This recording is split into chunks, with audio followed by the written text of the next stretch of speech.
Hello everyone, आज हम करने वाले हैं NCERT the most important questions की next video.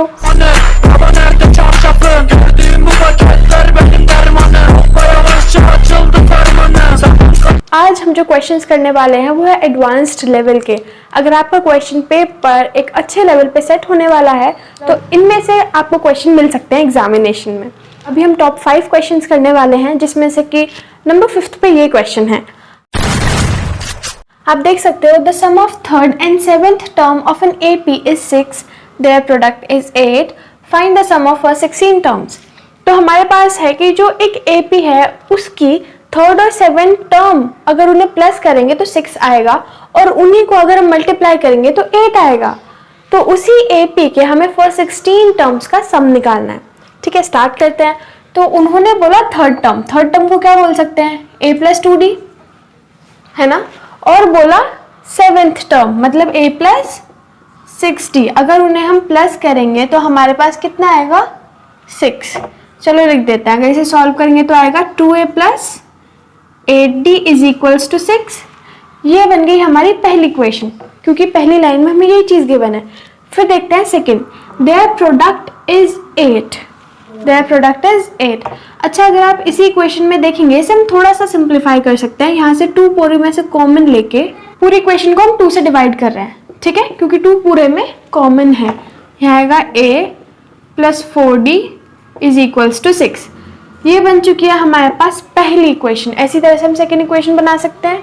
That will be there product is 8d। मतलब अगर हम इन दोनों को, पहली ये थी और दूसरी ये थी, इन दोनों को मल्टीप्लाई करेंगे तो हमारे पास आएगा 8।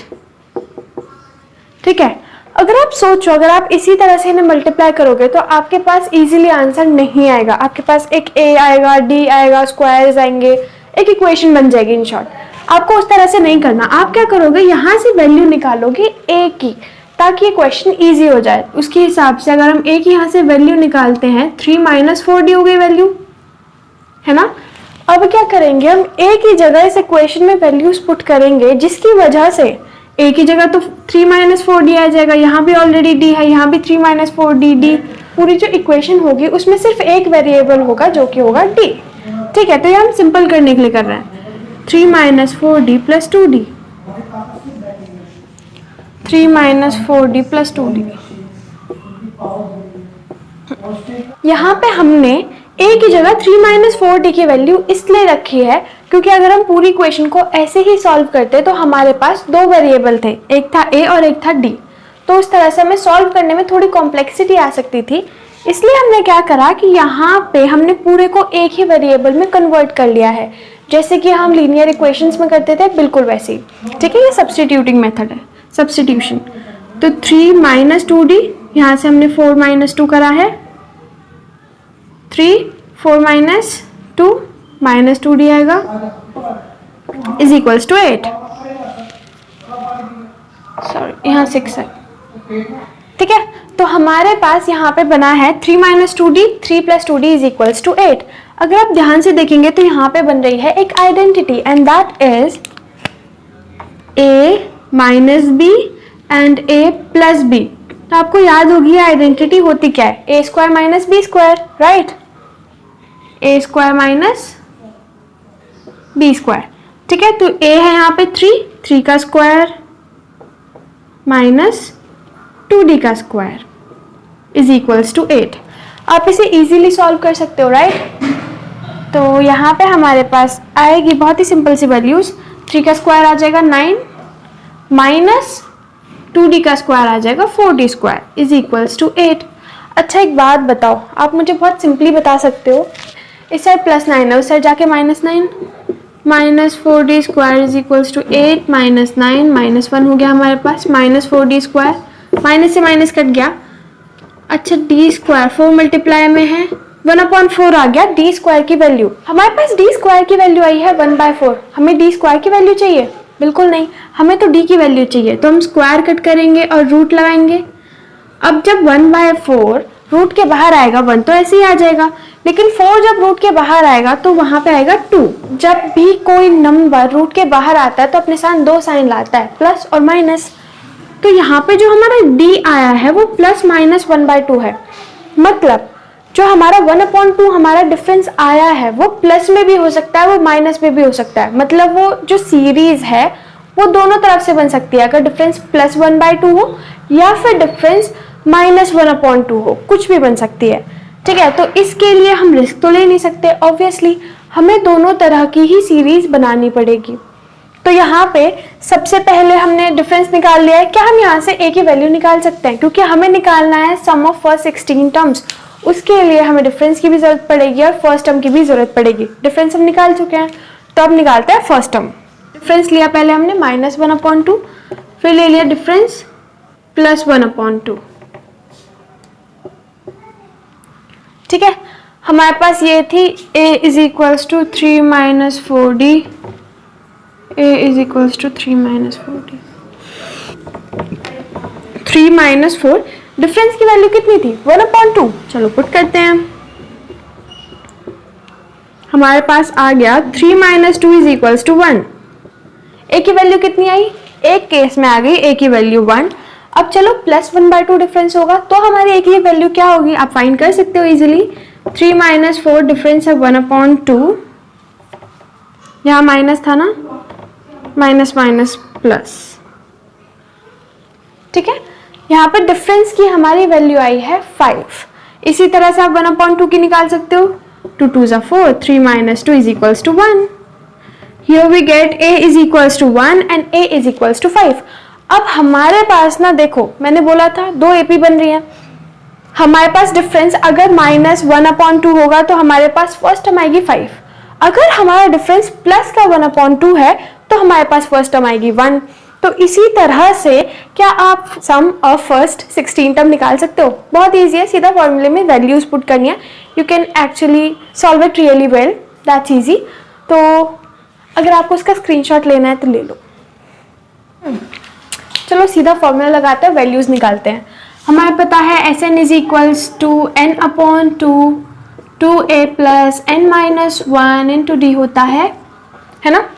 मैं दोनों साइड फॉर्मूला नहीं लिख रही, सीधा वैल्यूज लगा दूंगी। तो Sn हमें निकालना है, नंबर ऑफ टर्म्स कितनी है? फर्स्ट 16 टर्म निकालनी है, तो नंबर ऑफ टर्म 16 हो गई। 2a, a हमारे पास 5 है, प्लस n - 1 मतलब 16 - 1, 16 - 1। डिफरेंस हमने निकाल लिया इतनी मेहनत करके। 16/2 हमें पता है 8 होता है, 2 5 = 10, 15 × -1/2। चलो इसे ना काट देते हैं, इसे 7.5 आएगा। 2 से 15 को काट दिया, -7.5 आएगा। 8 10 - 7.5 Sn = आ गया हमारे पास 8 × 2.5, दैट इज 8 × 16 + 4 20। तो हमारे पास इस वाली AP के फर्स्ट 16 टर्म्स का सम आ गया 20। अभी देखो अगर ये वाला क्वेश्चन काफी ज्यादा बड़ा है तो कम से कम 5 नंबर का तो ये आएगा। ठीक है, 4 का भी आ सकता है, बट अगर आता है तो इजीली कर सकते हैं। डिफरेंस हम दोबारा सेम फॉर्मूला लगाएंगे इसमें, n/2 मतलब 16/2, 2a है इसमें 1 + 16 - 1 × d है हमारे पास 1/2, आएगा 8, 2 1 = 2 प्लस 15/2, 2 + 7.5, 7.5 + 2 9.5 हो गया। मल्टीप्लाई बाय 8 करेंगे तो हमारे पास आ गया 76। अब देख सकते हैं कितनी इजीली हमने आंसर निकाल लिया। हमारे पास दो यहाँ पे क्वेश्चंस के थ्रू हमने 2 इक्वेशन बनाई। पहले उससे a की वैल्यू निकाली, फिर हमने a की वैल्यू दूसरी इक्वेशन में पुट करी प्रोडक्ट वाली में। उसके बाद हमने उसे इजीली सॉल्व करके डिफरेंस की वैल्यू निकाली। डिफरेंस की वैल्यू 2 आई थी, 2a आए, 2 डिफरेंस आए। फिर हमने उससे अलग अलग AP के 16 टर्म्स का सम निकाल दिया। So this was top 5th question. Now let's move for towards top 4th question. Top 4th question is here. तो क्वेश्चन बोल रहा है if Sn denotes the sum of first n terms of an AP, prove that S12 is equals to thrice of S8 minus S4। तो आप सोचो क्या है ये, पर ये बहुत इजी है। चलो ध्यान से देखो, उन्होंने बोला कि Sn, सपोज Sn डिनोट कर रहा है कि n टर्म्स जो है ना उनका सम n टर्म्स के सम को डिनोट कौन करता है? ऑब्वियसली ऐसे नहीं करता है, वही चीज़ वो हमें बोल रहे हैं. Prove that S12 is equals to 3S8 minus S4. तो यहाँ पे हमें बस प्रूफ करना है, जैसे हम प्रूफ कर देंगे खत्म. सबसे पहले इस तरह के क्वेश्चंस आपके एग्जाम में बहुत बार मिल सकते हैं. डिजिट्स थोड़ी बहुत चेंज हो सकती हैं, वैल्यूज, तरीका वही रहेगा. जब भी आपको ऐसा क्वेश्चन दिखे सबसे पहले आपको S12, S8, S4 जो भी हैं उनकी वैल्यूज निकालनी है. अब आप सोचोगे दीदी वैल्यूज कैसे निकालनी है? सिर्फ फॉर्मूले में वैल्यूज पुट करनी है. फॉर्मूला क्या होता है हमारे पास? Sn is equals to n upon 2a plus n minus 1 into D. That is it. बस फॉर्मूले में वैल्यूज पुट करनी है. जितनी चीज़ें पता है सिर्फ उतनी. यहाँ पे एक चीज़ ध्यान रखो, AP सेम है. टर्म्स ऑफ एन AP ये सारी एक ही AP की टर्म्स है, तो first term, last term, difference सब कुछ सेम होगा. ठीक है, सीधा वैल्यूज पुट करते हैं. S12 निकालते हैं पहले. S12 का मतलब है n की जगह क्या लिखा है वहाँ पे? 12. इट मीन्स कि नंबर ऑफ टर्म्स इस वाली के लिए 12 है. ठीक है, तो यहाँ लिखेंगे हम 12 अपॉन 2a नहीं पता हमें. नंबर ऑफ टर्म्स कितनी ले रहे हैं हम इसमें? 12. डिफरेंस हमें नहीं पता. ठीक है, सिंपली एकदम मज़े में चलो, कोई प्रॉब्लम नहीं है. 12 माइनस 1 11D आ गया हमारे पास. S12 की वैल्यू हमारे कुछ इस प्रकार से आ रही है, तो आप चाहो तो इसे अंदर मल्टीप्लाई कर सकते हो. ये this is the value of S12.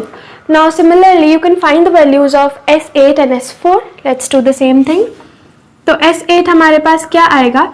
8 upon 2a plus 8 minus 1 into D. Right, तो 8 अपॉन 4 आ जाएगा हमारे पास 4, और 2a तो हमारे पास ऐसे ही रहेगा, और 8 माइनस 1 7 मल्टीप्लाई बाय डी मतलब 7D. ठीक, तो यहाँ से हम निकाल सकते हैं S8. 4 2 ज़ा 8a प्लस 7 4 ज़ा 28D. चलो, फर्स्ट स्टेप के हमने 2 पार्ट कर लिए. अब नेक्स्ट चीज़ करते हैं. नेक्स्ट चीज़ हमें क्या निकालनी है? हमने S12 निकाल लिया, हमने S8 निकाल लिया, अब क्या निकालें? S4. तो S4 का क्या मतलब है? 4 अपॉन 2, क्योंकि नंबर ऑफ टर्म इसमें 4 है ना, इसलिए ले रहा है.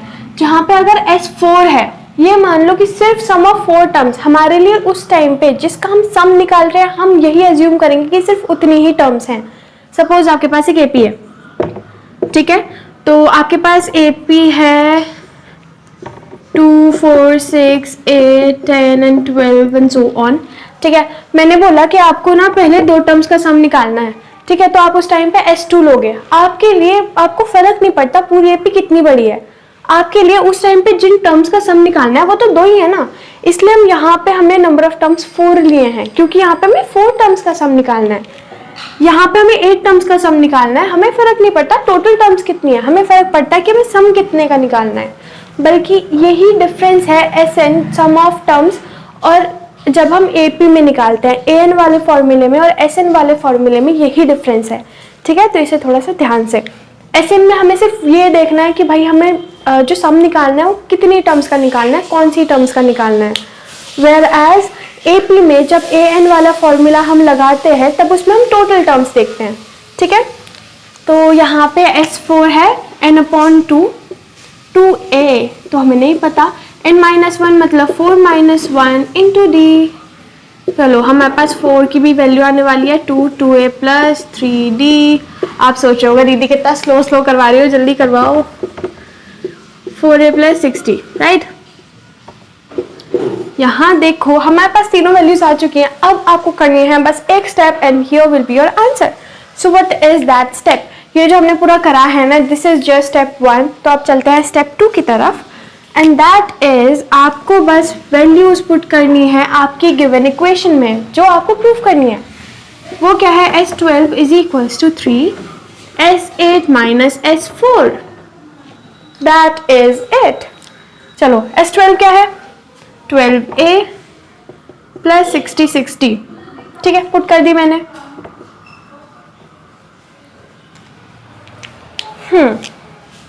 3. S8 कितना है? 8a plus 28d.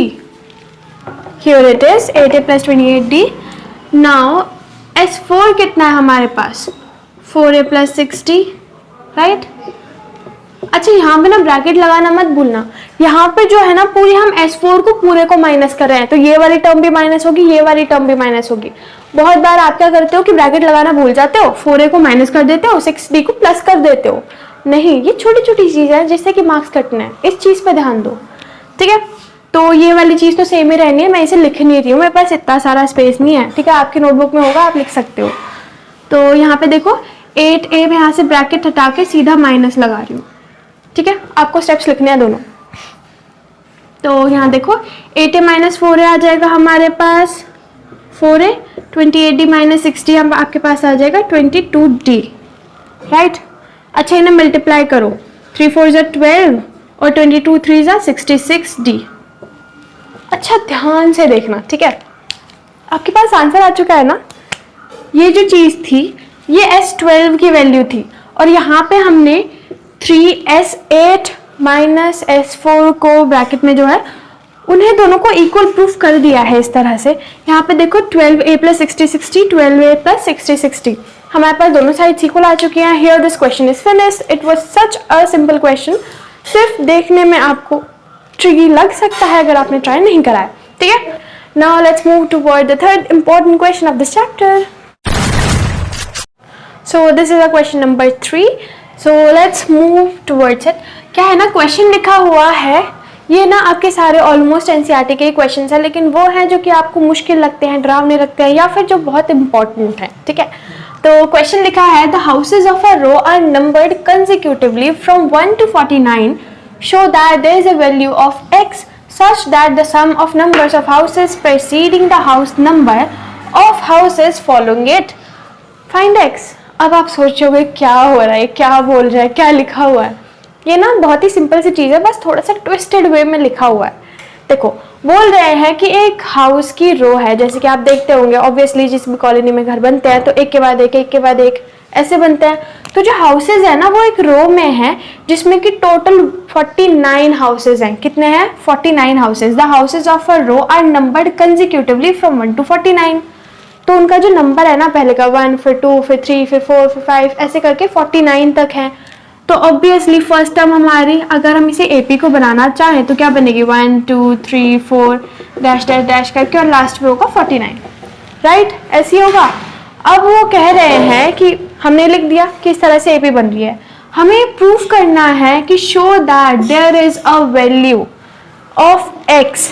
वो कह रहे हैं इसी एपी में ना, ये एक एपी बन रही है, वो बोल रहे हैं इसी एपी में कोई ऐसी वैल्यू है, कोई ऐसी वैल्यू है जिसका हमें नहीं पता है, तो हम उसे x बोल देते हैं। चलो ठीक है, यहाँ पे बीच में कहीं कोई वैल्यू होगी जिसका नाम हमने x रख दिया, ठीक है। Such that the sum of numbers of houses, कुछ इस तरह से कि उससे प्रीसीडिंग मतलब उससे पहले जितने भी हाउसेस हैं, अगर उन्हें हम सम करेंगे, x से पहले जितने भी हाउसेस अगर हम उन सबको प्लस करेंगे तो वो किसके इक्वल होंगी, the houses of number following it. x वाली टर्म किसी में भी नहीं है, x के बाद वाले हाउसेस को अगर इस साइड हम प्लस करेंगे और इस पहले वाले हाउसेस को प्लस करेंगे तब दोनों चीजें इक्वल आने वाली हैं। तो यही है क्वेश्चन, बस इसी तरह से हम इस पहले एपी को कंस्ट्रक्ट करते हैं, ठीक है। ये एपी हमारी कंस्ट्रक्टेड है। क्या मैं आप मुझे बता सकते हो कि ए क्या है, मतलब फर्स्ट टर्म क्या है एपी की, 1 है। अरे वाह, आप तो बहुत इंटेलिजेंट हो। अच्छा ए तो कोई भी बता सकता है, आप एक बार बताओ डी कितना है डिफरेंस, 2 - 1 1 आ गया। चलो ठीक है, आप एक बार बताओ मुझे, लास्ट टर्म बता दो, 49। Very nice. अब एक बात बताओ, क्या मुझे इसी एपी में से निकालना है? नहीं, हम क्या करेंगे, इस एपी को 2 पार्ट में ब्रेक करेंगे। एक तो वो जो x से पहले है, क्योंकि x वाली चीज तो आ ही नहीं रही, और एक वो जो x के बाद है, ठीक है। x से पहले क्या है, x से पहले है 1 2 3 डैश डैश डैश जाके, और x से पहले वाली टर्म एक नंबर ही कम होगी, तो हम उसे लिख देते हैं x - 1, ठीक है। मैंने उसे x - 1 लिख दिया।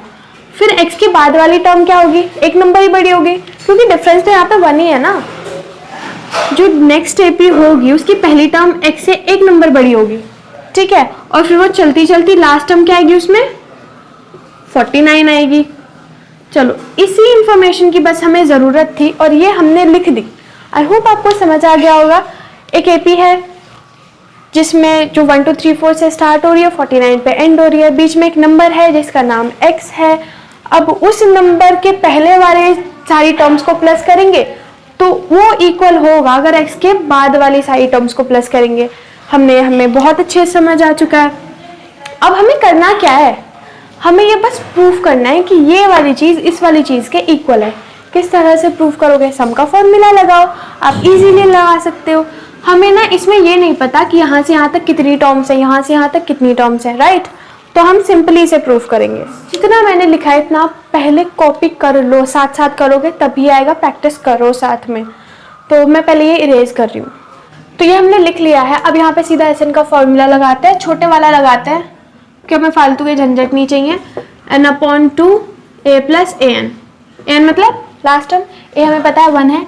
चलो स्टार्ट करते हैं। -1/2 फर्स्ट टर्म है हमारे पास 1 और लास्ट टर्म क्या है हमारे पास, ऑब्वियसली x-1 है हमारे पास लास्ट टर्म। x-1 1 से 1 गया, यहाँ पे बच गया x/2। ठीक है, अब ये किस चीज़ के इक्वल है, इस वाली एपी के इक्वल है। तो यहाँ पे हमें निकालनी है पहले नंबर ऑफ टर्म। देखो यहाँ पे हमारे पास 1 से स्टार्ट थी तो हमने लास्ट टर्म तक ले ली, कोई प्रॉब्लम नहीं थी। लेकिन यहाँ तो x+1 से स्टार्ट है, हमें कैसे पता चलेगा। हम यहाँ पे सिंपली क्या करेंगे ना कि यहाँ पे इससे पहले वाली जो टर्म थी, मतलब सपोज यहाँ पे x+1 से पहले क्या था, x था, ऑब्वियस सी बात है, उसे टोटल टर्म्स में से माइनस कर देंगे। इसके पीछे लॉजिक क्या है, सपोज आपके पास 50 टर्म्स हैं, ठीक है, आपको उसमें से लेकिन लेना है 30 से 50 का लेना है। ठीक है, आपके पास टोटल 50 टर्म्स है लेकिन आपको सम लेना है 30 से लेकर 50 तक का। तो आप क्या करोगे कि इससे पहले वाली जो 29 टर्म्स है उन्हें हटाओ भाई रास्ते से, वो नहीं चाहिए हमें, है ना। सो आप क्या करोगे, 50 में से वो जो 29 टर्म्स है उन्हें हटा दोगे, वही करोगे ना। तो सेम चीज़ हम यहाँ कर रहे हैं कि यहाँ पे टोटल 49 टर्म्स है वो हमें पता है, लेकिन हमें x+1 से चाहिए, तो इससे पहले वाली जो सारी टर्म्स है उन्हें हटाओ। तो हम करेंगे 49 - x/2, बस उसके बाद तो क्वेश्चन ऐसे ही हलवा। लास्ट टर्म है हमारे पास 49, here we get 49 - x/2 x + 50। ठीक है, ये आ चुका है हमारे पास। अब आप सिंपली ये देख सकते हैं कि यहाँ पे ये जो /2 है दोनों में सेम है, तो दोनों साइड से कैंसिल हो सकता है। ठीक है, अब आप इसे ऐसे दोनों में मल्टीप्लाई कर सकते हो ना, 49 × x 49, अच्छा 49 × 50, यहाँ आएगा 2450, डन। आफ्टर दिस x और x को करेंगे तो -x² और x को 50 को करेंगे तो -50x। ठीक है, 49 - 50x हमारे पास आ जाएगा -x, हमारे पास -x² ऑलरेडी है, +2450 = x² - x। यहाँ देखो -x तो दोनों साइड है, इन्हें काट दो। जो दोनों तरफ सेम साइंस के सेम चीज़ होती हैं वो ऐसे ही कट हो सकते हैं, वरना आप चाहो तो उस साइड लेके देख लो, बात तो वही है। x² यहाँ माइनस में है, दूसरा साइड आके प्लस हो गया, हम इसे यहीं रख रहे हैं। 2x² हो गया 2450। अच्छा एक चीज़ देखो, 2 और x² एक दूसरे से मल्टीप्लाई में है, दूसरा जाके डिवाइड होगा ऑब्वियसली। 1 2 2 5, ये हमारे पास x² आया है 1 2 2 5। वाओ, हमारे पास x² आ गया। क्या आपको x² निकालना था? बिल्कुल भी नहीं, आपको x² नहीं निकालना, आपको तो x निकालना है, नंबर ऑफ हाउसेस निकालने हैं। तो आप इसे करोगे x = 35, क्योंकि स्क्वायर हटेगा तो रूट लगेगा, फिर 35 आएगा। फिर आप बोलोगे कि अच्छा दीदी अब आप अपने कंसेप्ट को भुला रही हो, यहाँ पे रूट हटेगा तो ±35 आना चाहिए, आप सिर्फ 35 के लिख रहे हो। देखो there is a reason behind that. जब भी हम कोई रियलिस्टिक चीज़ लेते हैं वो कभी नेगेटिव नहीं हो सकती। आपकी हाइट नेगेटिव हो सकती है, मतलब कि आप धरती के अंदर उगोगे? बिल्कुल नहीं, दैट इज़ नॉट पॉसिबल ना। तो ऐसे ही नंबर ऑफ हाउसेज भी नेगेटिव नहीं हो सकते, कोई भी realistic cheese can not be negative. ठीक है, तो यहाँ पे हमारे पास x की वैल्यू आ गई 35, जो कि है नंबर ऑफ हाउसेस। मतलब यहाँ पे 35 है, जो x है ना वो 35 है। अगर आप 35 के बाद वाले नंबर्स को, मतलब 36 to 49 प्लस करोगे, उन्हें प्लस करके सेम चीज़ आएगी जो 35 से पहले, मतलब 1 to 34, उन सबको प्लस करोगे तब भी सेम चीज़ आएगी। I hope you got this question. Now अभी तक हमने जो क्वेश्चंस करे हैं they are all from NCERT, and इससे पहले वाली सीरीज़ में भी वही है, इवन दो हमारी सीरीज़ ही है इंपॉर्टेंट क्वेश्चंस की NCERT से। लेकिन अभी हम क्या कर रहे हैं ना, top 2 questions are from RD Sharma, because they are really important and there are high chances of those question appearing in your examination, so I don't want to miss them. Please practice. Now we are moving forward toward the second question.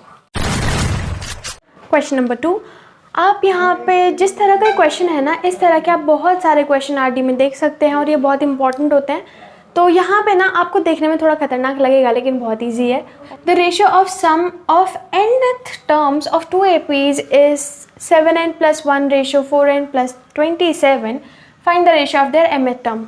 अब आप बोलोगे दीदी इसमें बस ratio given है, ना a given है, ना d गिवन है, ना लास्ट टर्म है, ना सम है, कुछ भी नहीं है. कैसे निकालें? और mth टर्म क्या है? कुछ नहीं है, बहुत ईजी है. चलो सबसे पहले आपको फॉर्मूला पता है वो लगा सकते हो, ऑब्वियसली आपको पता होगा. तो उन्होंने बोला है सम ऑफ nth टर्म, मतलब पहली AP में जो n है वो सेम है. nth टर्म और mth टर्म कुछ नहीं है, नंबर ऑफ टर्म्स का बस एक नाम है. ठीक है, नंबर ऑफ टर्म्स का सिर्फ एक नाम है, वो है n और m. आप कर सकते हो. 2 AP है, हमें बोला हुआ है 2 AP है, मतलब a और d दोनों AP का अलग अलग होगा. 2 AP है, सपोज एक AP है AP1 और एक है AP2, दोनों में a और d अलग अलग होंगे लेकिन उनकी जो नंबर ऑफ टर्म्स है वो सेम है. ये चीज़ है हमारे पास. तो हम ले लें SN1 को ले लो और अपॉन SN2 को ले लो. फॉर्मूला क्या होता है? n/2. n तो सेम ही है. फिर होता है 2a, पहले को ले लो a1 क्योंकि a अलग अलग है. n तो सेम है, n-1 × d. ठीक है, सेम नीचे यहाँ ले लो a2, n-1 d1 ले लो ऊपर, नीचे ले लो d2. ठीक है, पहली AP और सेकंड AP का सम फॉर्मूला लिखा है हमने सिर्फ. ओके, अब यहाँ देखो उसका हमें रेशियो गिवन है जो कि है 7n + 1 अपॉन 4n + 27. डायरेक्टली हमने लिखा है, कुछ नहीं करा. अच्छा n/2 सेम है, हमने काट दिया. ठीक है, डायरेक्टली हमने लिखा है. इतना आप कर सकते हो. हमने सिर्फ फॉर्मूला लगाया है, इक्वेशन जो लिखी थी बस वो इक्वल्स टू करके लिखी है, कर सकते हो. नेक्स्ट चीज़ आपको जो करना है वो हर क्वेश्चन में बिल्कुल सेम है. आप क्या करोगे ना, यहाँ पे m है, m टर्म्स है, तो m में से यहाँ पे जो n लिखी है ना हमने, n की जगह n को रिप्लेस करना है 2m - 1. यहाँ हम बोल रहे हैं, या आपके लिए एक ट्रिक हो सकती है कि रिप्लेस n बाय 2m - 1. मतलब सिंपली जहाँ भी n लिखा हुआ है वहाँ पे 2m - 1 लिख दो, ख़त्म क्वेश्चन. मतलब 2a लिखा हुआ है, n-1 की जगह लिखोगे 2m - 1 और -1 भी तो है यहाँ पे, एक और लिखो d1. फिर यहाँ 2a2 प्लस n की जगह क्या लिखोगे 2m - 1, नीचे भी एक और -1 है, d2 = 7. यहाँ पर भी तो n है, यहाँ पे भी वैल्यू लिखनी पड़ेगी. n है 2m - 1 + 1, सेम हियर 2m - 1 + 1. इसे सॉल्व करो, आंसर 2a1 2m -1 -1 -2 आ गया हमारे पास, d1 same 2a1 2m - 2 d2. ठीक है, अब इन्हें अंदर आप मल्टीप्लाई कर सकते हो. 14m - 7 + m + 1, same here 8m - 4 + 1. ठीक है, 2a1 यहाँ a2 आएगा, 2a1 + 2m - 2 d1 upon 2a1 2m - 2 d2. ठीक है, अच्छा 14m ऐसे ही लिख दो, -7 + 1 = -6, 8m - 3. ये हमारा सिंपली आया है. अभी आप इसमें से क्या करोगे ना, ये जो ऊपर ऊपर हमने लिखे हैं, हम बार बार ना सेम ही स्टेप कर रहे थे. तो हमने क्या कराया ना, यहाँ पे 2 था, यहाँ पे भी 2 मतलब 2 टर्म्स हैं. ये तो पूरी मल्टीप्लाई में है एक टर्म, ये पूरी एक टर्म है. इसमें से पूरे में से मैंने 2 कॉमन ले लिया, 2 बाहर ले लिया मैंने. ठीक है, सेम चीज़ हियर करी कि यहाँ पे भी ना 2 ये चीज़ बाहर ले लिए. तो बाहर आके 2 कैंसिल हो गए एक दूसरे से. यहाँ भी 2 था, पूरे में ले लिया, यहाँ भी पूरे में 2 था, 2 ले लिया, बस वो कैंसिल आउट हो गई. यहाँ पे आ गई a + m - 1 × d. और सेम चीज़ आ गई यहाँ पे, हमने निकाली है m - 1 मतलब mth टर्म निकाली है हमने. अगर an का फॉर्मूला क्या होता है, a + n - 1 × d. ठीक है, अगर n की जगह m रख दूँ तो a + m - 1 × d होगा. सेम चीज़ आप देख सकते हो हमने यहाँ पे निकाली है, जहाँ पे ऊपर वाले में a और डिफरेंस अलग है, नीचे वाले में a और डिफरेंस अलग है। तो here you can see this is our answer 14n minus 6a upon 8m minus 3. So this is our answer. I hope you understand the question. Now let's move toward the top first question of the series of this video. तो question number 1 है हमारा, the ratio of sum of m and n terms of an AP is m square minus n square. Show that the ratio of mth and nth term is 2m minus 1 ratio to n minus 1. तो यहाँ पे अगर आप चीज़ ध्यान से देखोगे तो उन्होंने बोला है, रेशियो दिया हुआ है सम का mth and nth term of n AP, मतलब a की AP है, a और t सेम रहेगा, फर्स्ट टर्म और डिफरेंस सेम रहेगा। हमें दिया हुआ है ratio of sum of mth and nth term. पहले हमें सम का फॉर्मूला पता है, Sn is equals to n by 2। यहाँ पे क्या देखना है, पहली जो नंबर ऑफ टर्म्स हैं उसमें m है, कितना है, m है, तो n की जगह जो हमारा फॉर्मूला होता है n by 2 2a plus n minus 1 into D. पहले वाले में जो n है, n की जगह m में लिखना है। नंबर ऑफ टर्म्स कितनी है, m बाई 2, तो पूरे फॉर्मूले में इसे लिखेंगे 2a plus m minus 1 into D. लिख दिया, सिंपल। उन्होंने बोला रेशियो है, मतलब डिवाइड है, n टर्म्स मतलब n upon 2 2a plus n minus 1 into D. आप कहोगे दीदी की ये तो बहुत अच्छे से सीख चुके हैं, सारी क्वेश्चंस में सेम कंसेप्ट है। 2 से 2 कैंसिल, क्या लिखा हुआ है, m square upon n square. अच्छा एक चीज़ देखो, यहाँ पे m स्क्वायर है, यहाँ पे n स्क्वायर है, ऊपर भी m है, यहाँ पे m स्क्वायर है, नीचे n है, यहाँ पे n स्क्वायर है, कैंसिल हो जाएंगे। अगर आपको ये फंडा समझ नहीं आता ना, सिंपली आप ये भी देख सकते हो कि n यहाँ पे डिवाइड में है, ये डिवाइड का साइन है ना, n यहाँ पे डिवाइड में है, दूसरी साइड जाके मल्टीप्लाई, m यहाँ ऊपर है तो दूसरी साइड में नीचे रेसिप्रोकल होता है, m से स्क्वायर कट गया, n से स्क्वायर कट गया, ठीक।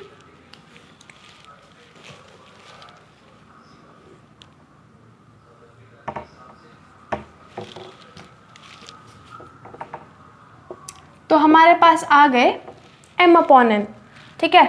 तो सिंपली हमारे पास है 2a plus m minus 1 into d upon 2a plus n minus 1 into d is equals to m upon n, ठीक है।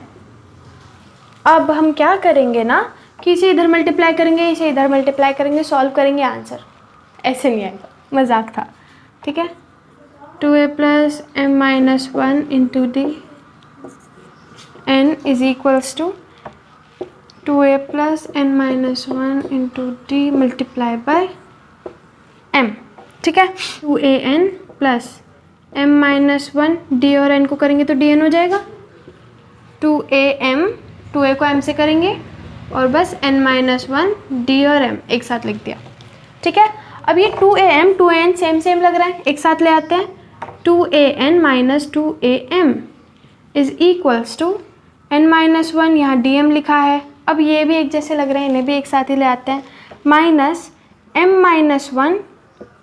अब यहाँ से हम 2a बाहर ले सकते हैं, हमने बाहर ले लिया। अब देखो यहाँ d तो दोनों में है, d को भी बाहर ले लेते हैं, चलो d को बाहर लेंगे तो क्या बचेगा, n minus 1 multiply by m minus ये बड़ा वाला ब्रैकेट है,